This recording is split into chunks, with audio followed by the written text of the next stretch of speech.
pledge allegiance to the flag of the United States of America and to the republic for which it stands, one nation, under God, indivisible, with liberty and justice for all. Thank you, everyone, for coming. Go ahead and call the roll, please. Trustee Spurling? Here. Trustee Lee? Trustee Hines? Trustee Youngerman? Yay. Trustee Marisak? Yes. Trustee Bond? Yes. We're all here this evening. Moving on, public participation. Any member of the public that wishes to address the board, this is your opportunity. Good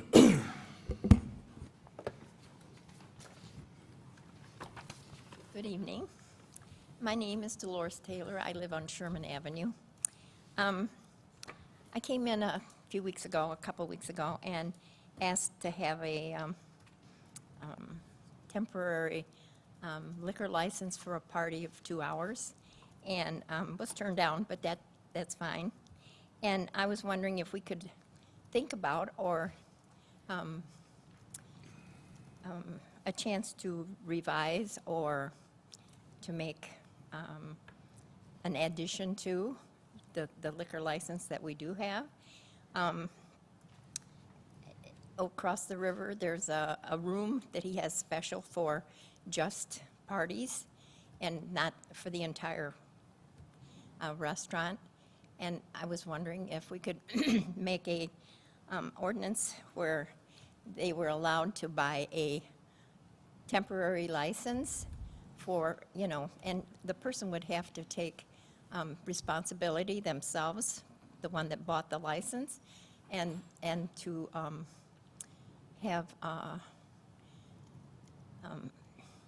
they'd have to do the pouring and whatnot. The restaurant wouldn't have anything to do with that. They'd have to tell how many bottles or whatever they're going to bring. It wouldn't be hard liquor, just for wine and beer. And the parties would be small, anywhere from 50 maybe to 100 people. And if there was 50 or less, it could be one price, and if it was over that, it could be more. I think that it would bring more money to the village. I also think that it would give us an opportunity to do something in the community, like for parks. If they wanted a temporary license for a park in Montgomery, they'd also have to rent an officer because it is in the open public. But I'm just asking for your consideration, nothing more. And I like your T-shirts. Thank you. Thank you.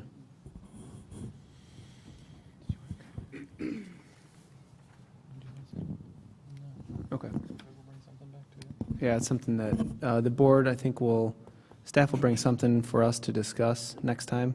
I know that this is a situation that I've reviewed last week with respect to Riverview and their banquet hall, and that he doesn't have a liquor license and is not applying for a liquor license, but does want that option of folks who use that room to be able to either consume or sell in that room. So currently we have our ordinance that does not allow BYOB at a restaurant or anywhere, I don't think.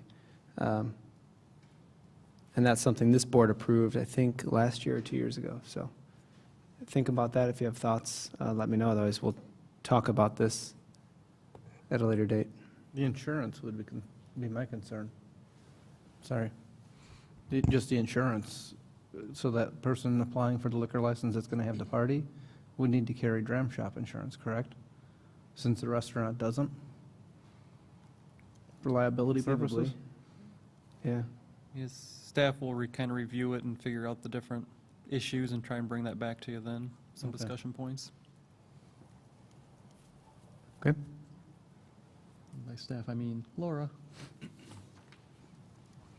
Thank you, Dolores. Just something to add to that. If we're going to review that, can we look at the villages that have the BYOB and see what the positives and the negatives are for each, please? Thank you.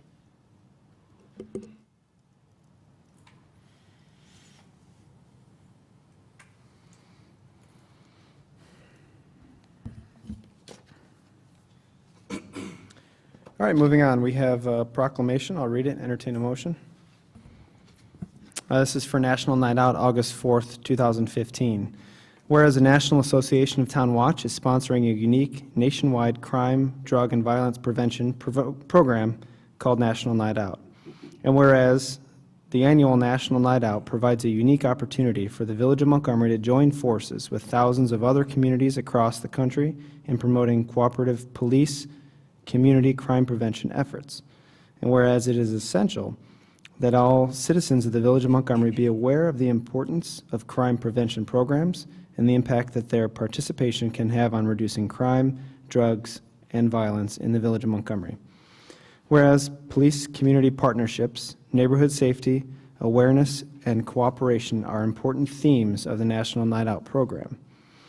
Now therefore, I, Matt Brawley, Village President, do hereby call upon all citizens of the Village of Montgomery to join the Montgomery Police Department and the National Association of Town Watch in supporting the annual National Night Out. Further, let it be resolved that I, Matt Brawley, Village President, do hereby proclaim Tuesday, August 4th, 2015 as National Night Out in the Village of Montgomery. Motion to approve? Second. Trustee Marisak. Yes. Trustee Bond. Yes. Trustee Spurling. Yes. Trustee Lee. Yes. Trustee Hines. Trustee Youngerman. Yay. And that is also why we're wearing T-shirts, which I think everybody picked up on.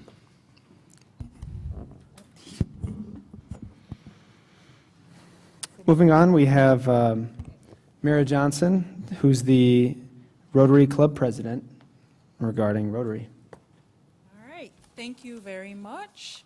And I just wanted to take the opportunity to come before you all to thank you so much for your support. I came before this board last November telling you of my plans to start a Rotary Club in Montgomery, and everybody was very supportive. And I'm here now today to tell you that we've chartered our Rotary Club, and I'm here to present a plaque to the village president, Matt Brawley, and also a letter from Rotary President Gary Hong. We chartered with 21 members on June 17th. We had an induction night on July 8th. We've already added 2 additional members since then, so we have 23 members. I specifically want to thank Teresa Sperling, who did a lot of work to get the club up and running. Also Jeff Sofel, he's a member, and Steve Youngerman is a member as well. Our police department is a member. So is Pete Wallers and Rich Young. So you guys have been very supportive to the club. I just wanted to say that Rotary is a great organization, and Montgomery had no community service organization, and that's why I felt that there needed to be one, so that we can be the hands and feet for the board in terms of charitable works or any type of fundraising or any type of community effort that needs to be done in the community that the board, that's not in the board's scope. For example, we've already started talking about doing some beautification projects, and we've already volunteered at Hesed House. We meet at Riverview Diner. We're going to be painting at Krug School next month. We've just sponsored a hole at the Chamber Golf Outing. So we're going to be volunteering at the River Run and doing things there. So we're very involved in the community. We want to raise money and we want to give back to any organization that needs help in Montgomery. We also want businesses to get involved. A lot of times, you know, businesses come to the village for licenses and whatnot, but this is a good way for businesses to get involved in the community in Montgomery and make it a better place. Rotary is also a global organization. Just last Friday, Nigeria, polio is a big thing with Rotary. In the 1980s, they wanted to eradicate it. They said they would eradicate it. There are 3 countries that are left that have polio, and it's Pakistan, Afghanistan, and Nigeria. Nigeria has been polio-free for a year as of last July. So it's not only community projects, but also global projects that we're looking to do, whether it's water projects, either nationally or worldwide, or anything else like that. So just to thank you guys. Here's a plaque. I have some members here that I'll call down so that we can take a picture with you, a photo op, Mayor. If you don't mind, but I just wanted to read the last few sentences from Rotary's president, Gary Hong. He was a president for 2014-2015. Their year runs from June 31st, or from July 1 onward to June 31st. So he's no longer the president, but we chartered in his year. And he said, "Your club will be a beacon of hope and help. A beacon I know will shine in your community for many years to come. I wish you and your fellow Rotarians in the Rotary Club of Montgomery luck, every happiness and success as you begin this exciting journey, and I look forward to working with you all to light up Rotary." So with that, I will call my members who are here down. We have Jason Bragg. We have Lucas Albright, he's our secretary. We have Judy Van Tiegman, she is a member of our group as well. And then we have Jeff Sofel, we have Teresa Sperling, Steve Youngerman, Armando Sanders, Pete Wallers, and Rich Young. If you guys could all come up and we can take a picture with Mayor Broly. The village has graciously agreed to keep this plaque, our charter plaque, behind glass somewhere.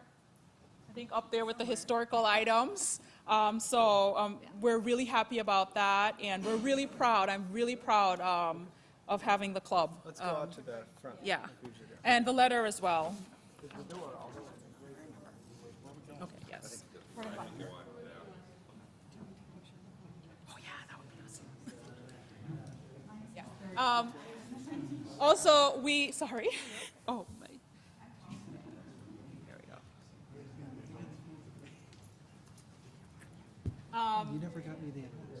I know, I'm just, one more thing, I know I talk too much, but we made a Mayor Matt, I should not call him that. That's not his name.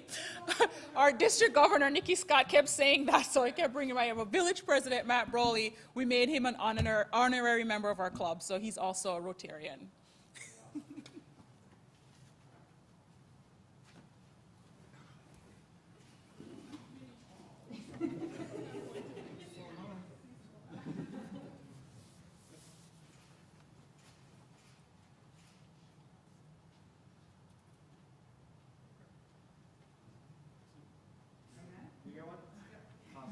You better get Steve to join us.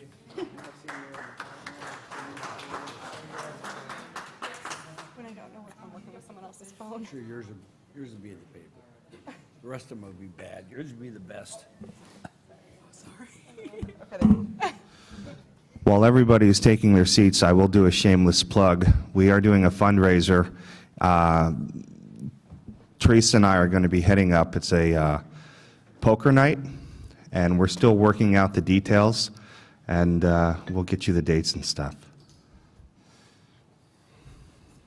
Are you done talking? Do I need to stay? All right, I'm done, so. Thank you, Mayor, I appreciate it. Thanks, guys, for coming as well.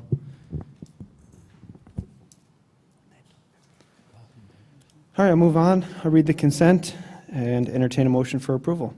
Minutes of the Village Board meeting of July 13th, executive session minutes of July 13th, accounts payable through July 23rd, appointment of Jeff Zofel as the village's representative to the Aurora Area Convention and Visitors Bureau, Ordinance 1674, which is amending the village code, a reduction of the Class G liquor license, and Ordinance 1675, amending the village code regarding amusement devices that we talked about last meeting, which is a waiver of first passage on the second. So moved. Second? Trustee Youngerman. Yes. Trustee Marisak. Yes. Trustee Bond. Yes. Trustee Spurling. Yes. Trustee Lee. Yes. Trustee Hines. Thank you. Carries 7-0, 6-0, 6 or 7. All right, items for separate action. We have Resolution 15-009, authorizing execution of a petition for an extension of the project completion deadline regarding the Illinois Commerce Commission stipulated agreement 1640, which is probably even more than staff is going to say about the whole project. So go ahead, Pete.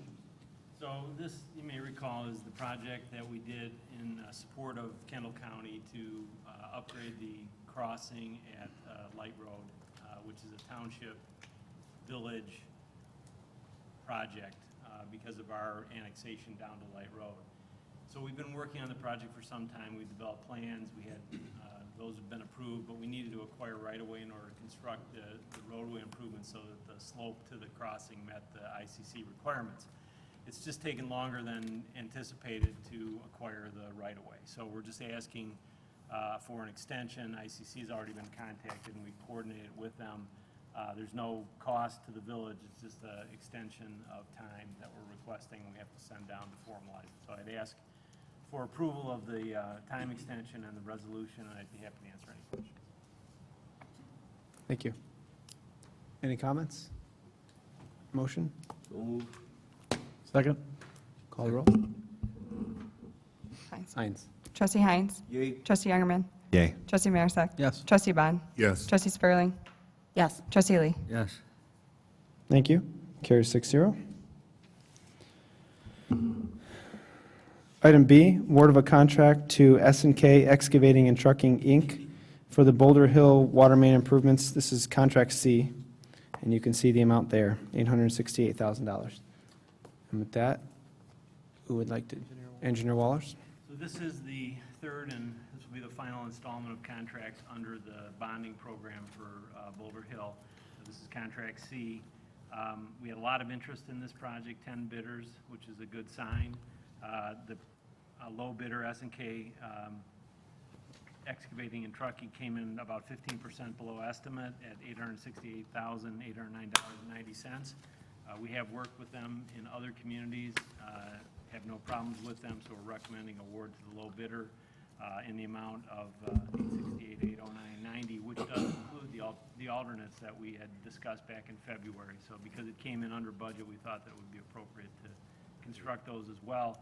And again, remember, our goal here is to, with this project, we'll be still around 25 or 26,000 feet of pipe replaced, which seems like a lot, but when you look at it in terms of the total amount of pipe in Boulder Hill, it's only about 15 to 20%. So there's still a lot of work that will be ongoing out there, but this, I think, gets to the heart of some of the worst of the streets out there. So it's been a good program, and again, we're recommending approval at this time.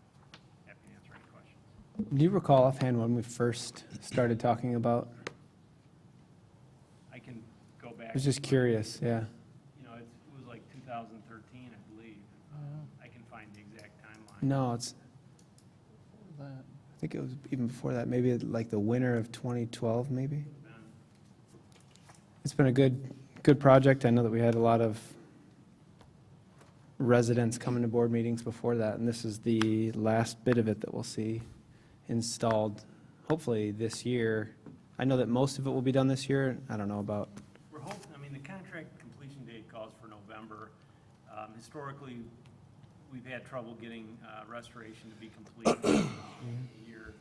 Our goal will be to get it done in November, but I can tell you it's likely we'll be following up with restoration in the following spring. awesome. Okay. Pete, refresh my, who did the first project? The first two projects were done by a joint venture of Superior Excavating and Conley Excavating. They formed a joint venture, and recall those were larger contracts. Right.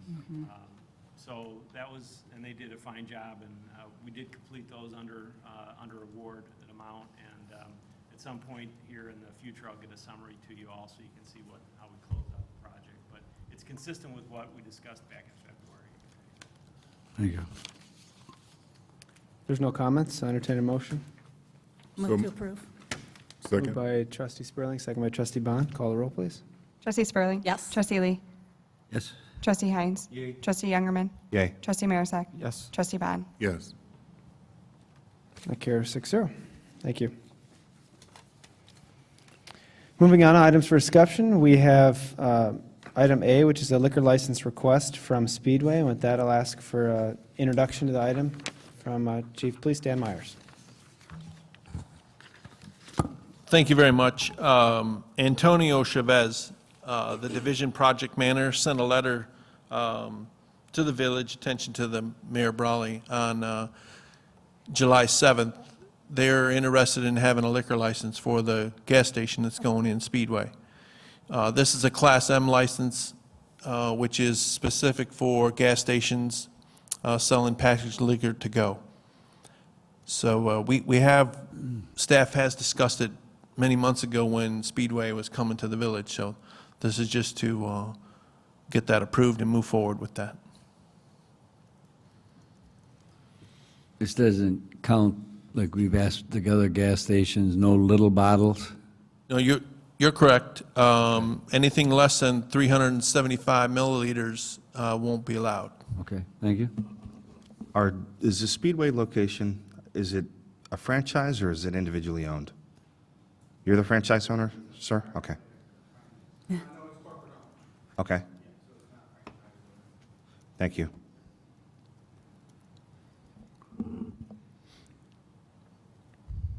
Any other thoughts, comments from the board? Proceed? Yes. Yes, so, I'm sorry. No. Not hearing any objections to that, so proceed with that. Thank you very much. Yep.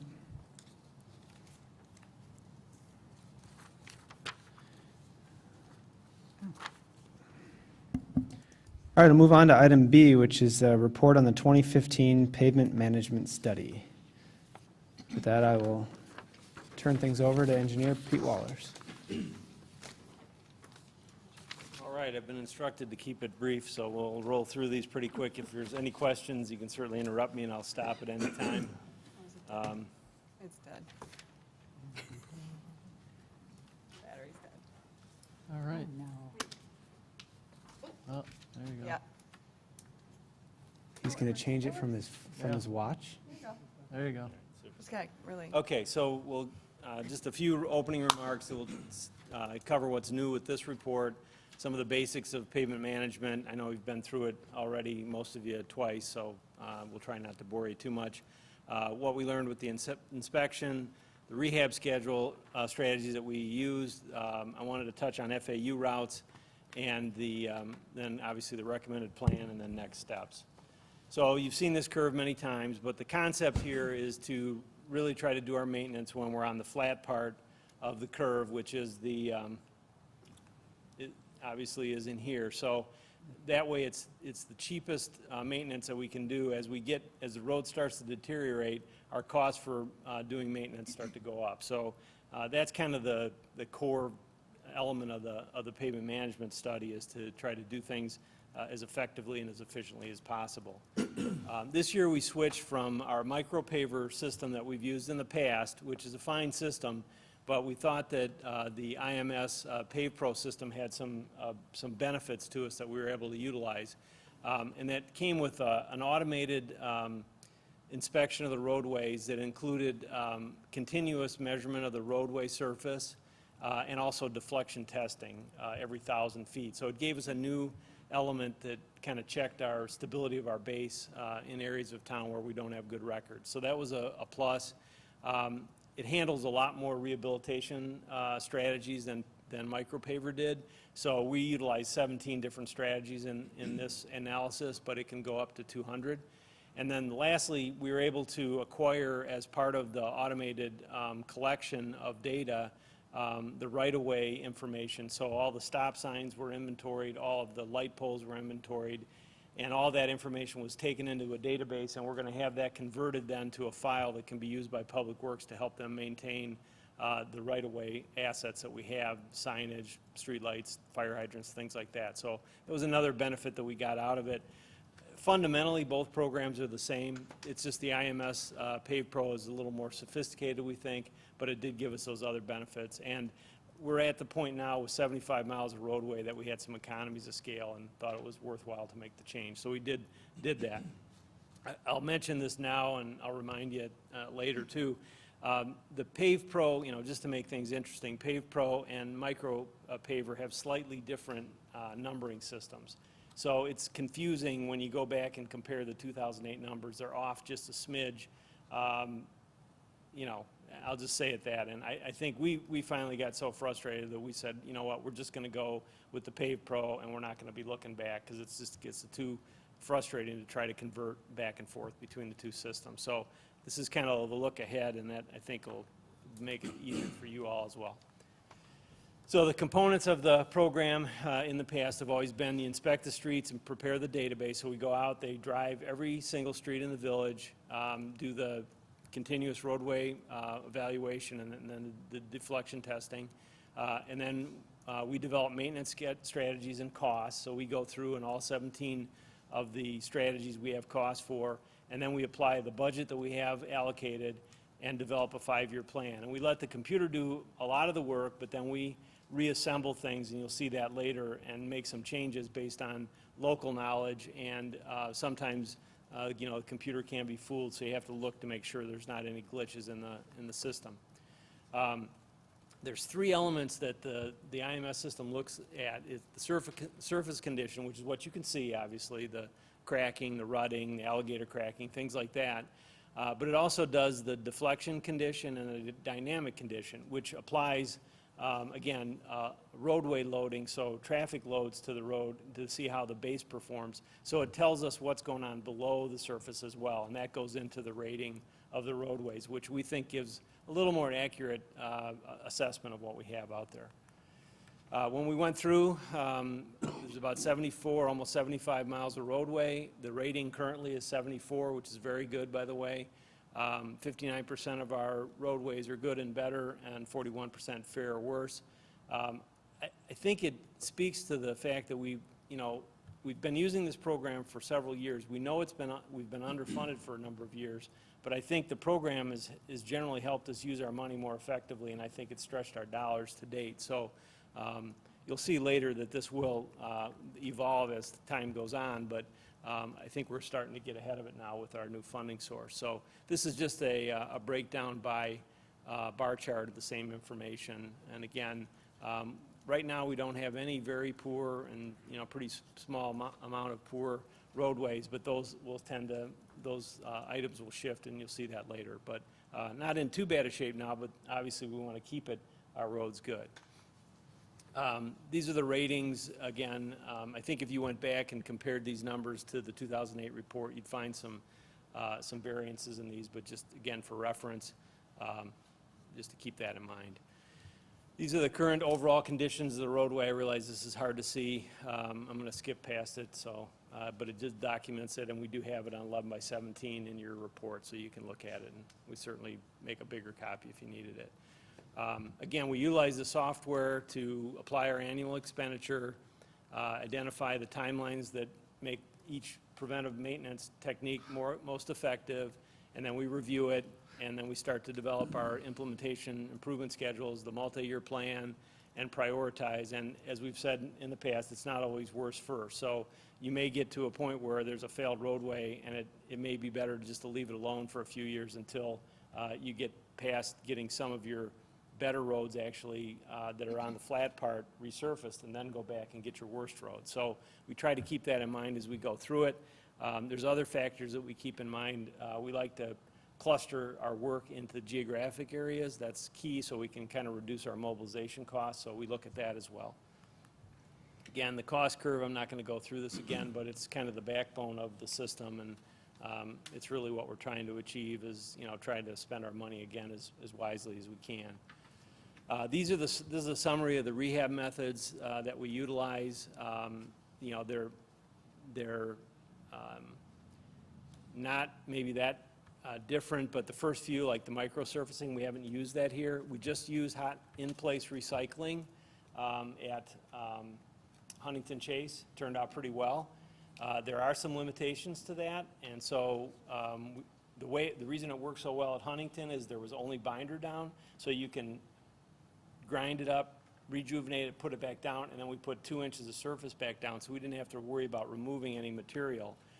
We like to get a driving surface over roads that are hot in place recycled. So, but if you did a roadway like Dixon, let's say, that has ditch drainage, you could go through, do that technique, and then come back and run over the top of it as well. So it has a place, but you have to know when to utilize it, and that's where sometimes we have to intercede on the behalf of the program to make sure they're not making bad decisions for that. So, and then those are just other techniques that we've used in the village over the past 20 years. So I wanted to just call attention. We have a number of federal aid urban routes in the city, and the reason that's important, those routes that are highlighted in dark red are available to us to get federal funding for those roads.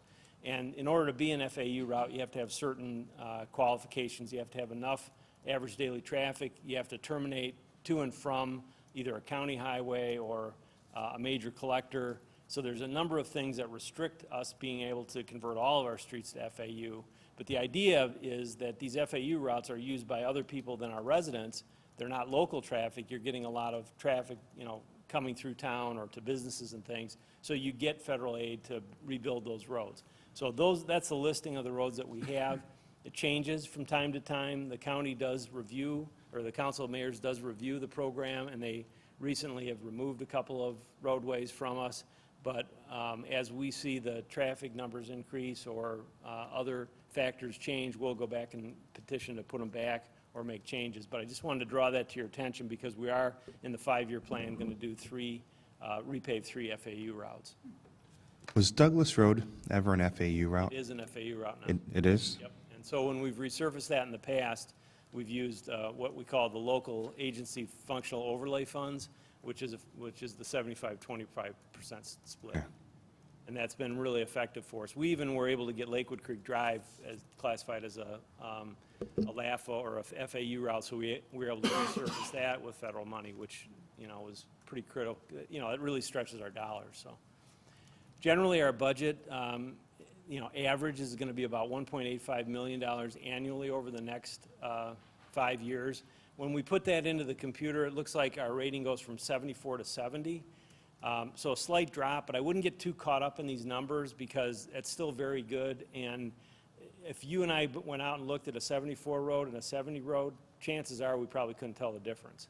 So, it's close. It's almost a wash. I think we're slightly underfunded. I think we talked about before in '08 that we needed about $2.2 million to maintain, and we're at about 1.85. So we're pretty close.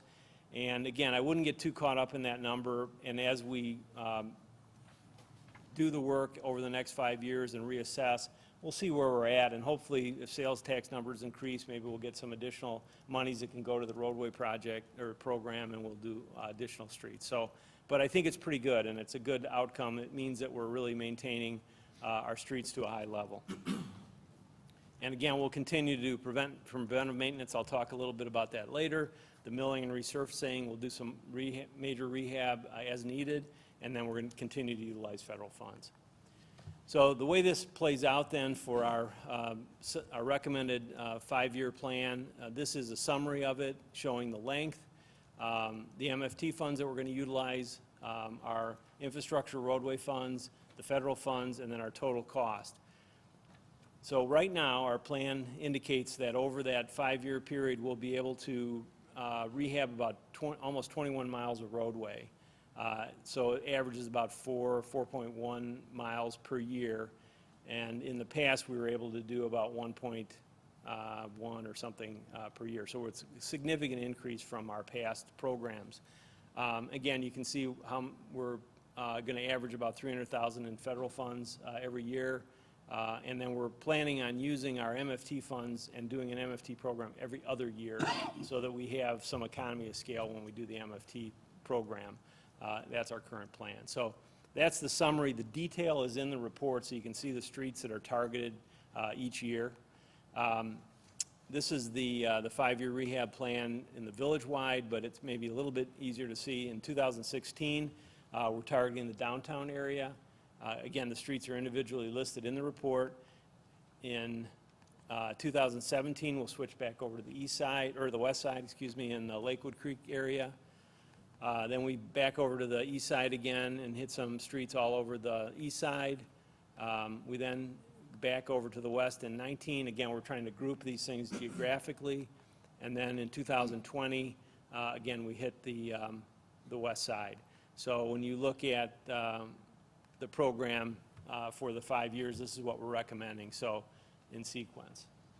And all of the streets that are in the, selected for maintenance and preventive maintenance were basically predicted by the program, and then we rearranged them to get the geographic preference that we thought was best. So that's where we interceded a bit, but it was pretty much the program helping us decide which ones to put our money at. As far as our FAU route rehab, we've got 3 scheduled. So Briarcliff in 2016, that's the next one scheduled. We've got Orchid Road in 17, and then Concord Drive, I think it's 2020. So again, we're trying to stretch our dollars by using federal funds when we can, and that's the plan. So that's what we've got incorporated in. Just to compare the two programs from our last one from 2000, that should be 2010 to 2014, sorry. But basically, our last 5-year plan and this 5-year plan. So we did about 34,000 feet in our last 5-year plan. We're doing 108,000 in this one, so it was 6.52 miles. We're now doing 20.53 miles with our new funding. We did about 80,000 in crack sealing and patching. We're going to do about 500,000. We're going to target $100,000 a year to do patching and crack sealing, because we think that'll help preserve our roadways, and that's something we've been kind of remiss in, but we hadn't had the luxury to have funding to do that, so that's going to be part of the plan. So it's a pretty significant upgrade with our funding, so you know, we're looking forward to moving forward with the project. So what we're hoping is that once adopted, then this plan would be our guide for the next 5 years, similar to what we've done in the past. We've tried to execute everything identified in the plan. We generally bring each year back for approval by the board. There can be changes. Costs can change if you have changes in the economy. Things can change. We may have to adjust the plan from year to year. It can be environmental considerations in terms of just labor contracts, federal contracts, state funding, or, you know, that all can affect it. So, you know, we'd like to consider the plan obviously as a guide. We'll try to follow it as best we can, but we'll come back to the board on an annual basis and get approval. Also, what we want to do each year, we'll be doing, so in 2015, our plan is to do the engineering for 2016, and at that point, you know, we're using our best judgments now as to what maintenance techniques we would use on these roadways. When we do actual soil borings, we may discover something else that needs to be addressed, and that may change how we handle a plan. So our next steps, what we'd like to see is you all could take a little time, review the draft plan. We'll have a follow-up discussion at the August 8th meeting. I'd be happy in the meantime, if you do have questions, give me a call. If you'd like to meet to go over it, be happy to do it in the evenings, whenever. There's a lot in there, but it is something you've seen before, so happy to go over it in whatever detail you'd like. Then we'd ask to get the plan adopted so that we can use that as our guide. We'd target engineering in 2015. We'd like to bid it early, so we'd like to bid it in February and start construction in May. So that's the plan. Pete, do you mean August 10th? I know the 7th, 8th, and 9th, and that's the fest. Friday, Saturday, Sunday. 8th is a Saturday. Yeah, I Must be the must have 10th. had a mental block. Okay. It would be the Monday, The 10th. regular, August 10th, sorry. All right. I'll have a follow-up discussion with anybody at August 8th if you'd like. Sorry about that. That's on me. But yeah, I meant Any that. particular tent you had in mind? But yeah, stop and see me at the fest. I'll be pouring beer at the foundation tent, so I'll be happy to have a conversation with you. Question about Dixon Road. Is it in this current plan? Well, it's in the inventory. It is one of our roadways, and I'm not sure if it's in the 5-year program or not. I don't believe it is. And it's an FAU, correct? Yes. Yeah. Yeah. And it's rated Well, poor. you know, that's another thing. We can't just ask to have FAU projects funded. We have to compete. So we put in our request to the Council of Mayors. Todd is on the subcommittee, Transportation Subcommittee, so he's our advocate for those projects. But we're competing against everybody in Kane and Kendall County. So, you know, they look at the traffic volumes, the condition of the roadway, and fortunately, we've been able to get most of our projects funded in, you know, as we have requested, but there is a chance that somebody else can get in front of you with a big project, and it may delay construction of an FAU project. So this is our best estimate as to when we can get them done. We are programmed for Briarcliff for sure, and the other ones have been submitted, so. If it's proves to be possible, it seems like moving that timetable up for Dixon would be a good thing to try to Take a look do. at that, Stan, no problem. Any other comments for Pete? I just wanted to say thank you for giving us some lead time if we're going to be discussing it the Monday after the fast, where we're not getting this the Friday before. So I appreciate that we have some time to look at it. Yeah, and we don't, I don't want to rush it even on the 10th. We'd have time to talk about it, but, so whatever time is necessary, we'd be happy to spend. And at the end of the PowerPoint, there is additional information on maintenance techniques I'm not going to cover, but I thought you might be interested to see it, so we just left it in there as kind of an appendix to the PowerPoint, so. So with that, I think that's all I needed to cover tonight, Mayor. Awesome. Thank you. I'm sure we'll digest this and have some questions here or there. What was your time? 19 minutes and 30 seconds, I believe. So Wow. Whoever bet on the under. That was, I think the over-under was 18. Well, then I guess I lost. I'll see you at the fest. Thanks, sir. Appreciate it. All right, moving right along. Is there any new or unfinished business to come before the board? I just I- wanted, Go ahead. thank You you. guys figure- I just wanted to see if there's anything else in depth like this for our August 10th meeting, if we can get some lead time on it. I know last year we had a big policy that we were discussing the Monday after the fest, and I think we really couldn't get much accomplished that night. So anything that we need to look at, if we can get it with a little more lead time, I'd appreciate it. Thank you. Are you done? You good? Yes, I'm sorry, yes, go ahead. My first item, JPC Tree Care. I know Denny and I had spoken about this, and we each had been out there. I don't know if community development is aware, but it looks like they've extended well beyond their special use, and they may need to be reeled in.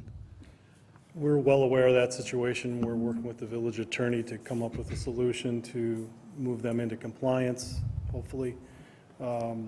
So there's a letter that's been drafted to them, and we're on top of it.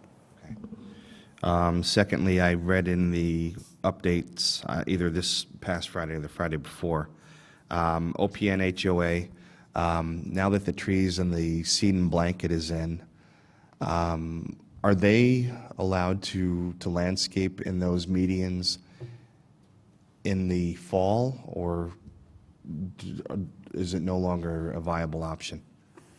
That's still an option. The village would like to see what their plans would be if they wanted to put additional plant materials in there. In the weekly update, I identified that Public Works has done what they're going to do in those islands. They've planted trees and they've put down seed.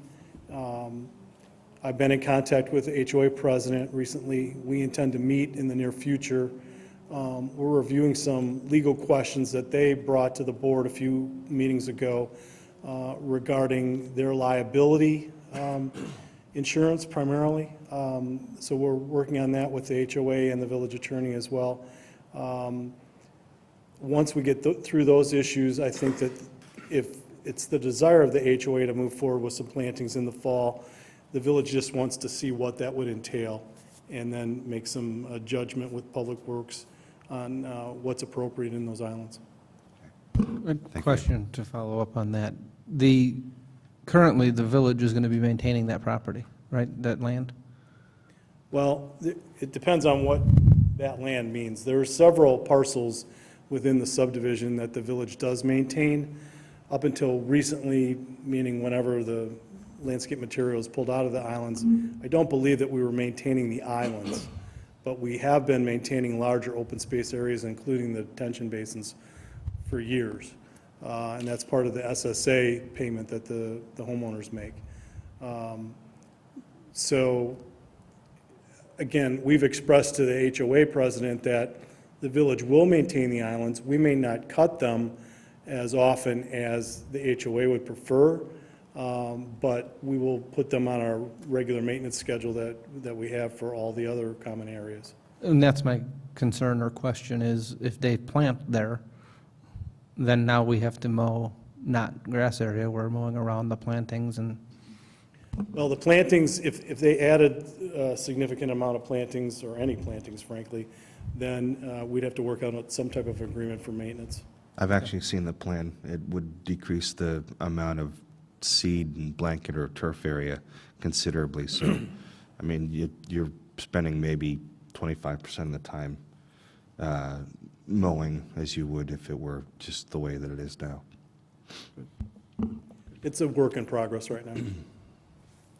And my last item is for the chief. The last couple of years, there's been a folder made available at the main stage that kind of goes through all of the important, if there's an emergency, this happens, this happens. Are we going to have that again? Yes, sir. Okay. I thought I had turned it in last year, and I wasn't sure. I thought I had. Yeah, we have them all accounted for. Okay, thank you.